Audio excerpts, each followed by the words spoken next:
The biggest opportunity that high school student athletes are missing out on is not playing track. Now, I know what you think. How is this going to help all the other sports?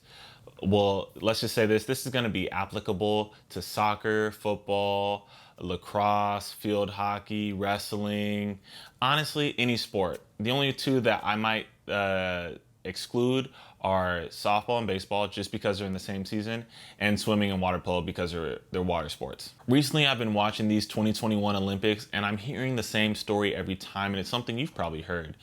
An athlete does two sports, and eventually they come to a pass to where they have to pick one or the other. Well, it's not the fact that they had to choose track that made them special, or they had to choose whatever sport.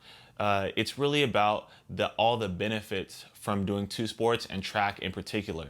Let's take, for instance, a 100-meter runner, silver medalist, Fred Curley, football player beforehand, and now he's an Olympian. And now looking over to football, we look at someone like DK Metcalf, who amongst a field of sprinters looks incredibly so, but in actuality, he's one of the most well-versed, dynamic, and freakish athlete that the NFL has to offer.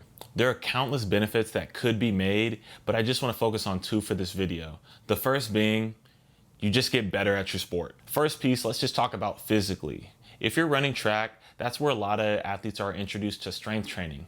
Now, I don't want to bog you down with all the kinesiology behind it, but strength training in particular allows you to be more powerful. So let's say if we're doing an action like jumping, for instance, and we can use those fast twitch muscles we used to be so quick on the court or on the field. Now, if we add more strength to that, we're able to push more at that same speed. We can then become more powerful to be more effective and explosive in our sport. Next piece is just speed training. Now, it doesn't take any degree to know this. The more you run, the faster you'll get. Simple as that. But also, specifically for my sport, only I can do this because I'm a soccer player. But soccer players have terrible running form. It's all over across the body, chopping, really tight up in the shoulders. And a lot of that has to do with blocking off defenders and what may have you.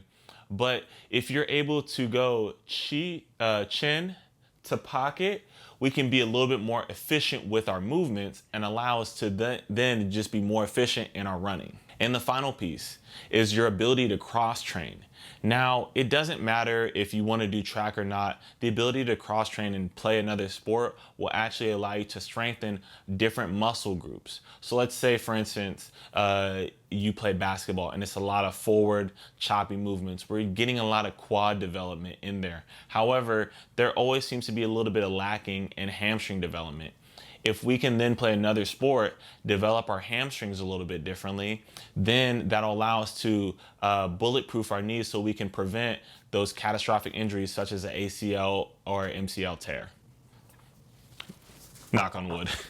Now let's move on to the next piece of getting better, and that's the mental aspect.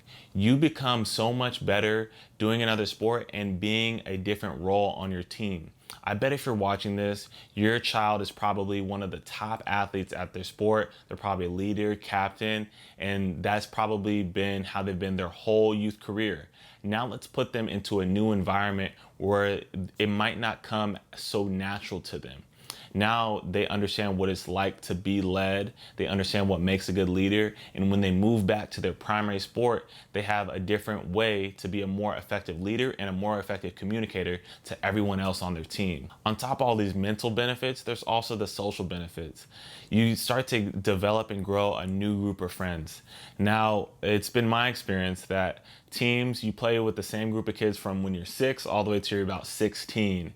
And so it can kind of get a smaller and smaller group of people who you actually socialize with. So this will actually increase that, allowing you or your student to actually have a more enjoyable high school experience. Now, I know what you're thinking, that college admissions probably wouldn't be the next thing, but this is going to be crucial when you're trying to figure out your dream school.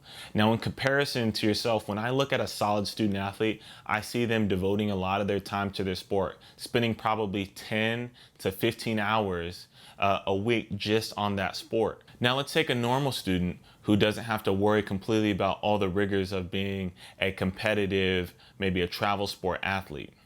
that student probably spends about 3 to 5 hours a week on their sport and spends the rest doing socializing or scholarship applications, studying more, all these things. So now when I compare these student athletes together, it might give you a little bit more difficult time to compare these two, when in actuality you look and see the rigor that the competitive person has put in and the rigor that they've attempted. This has been very difficult for student athletes to write on paper. And so a way to give ourselves a leg up is to be a dual sport athlete. So now you have 2 varsity letters for 1 year of work, and now you have different opportunities to showcase your leadership as well as fundraising abilities, which shows that you're much more than just a stellar student athlete.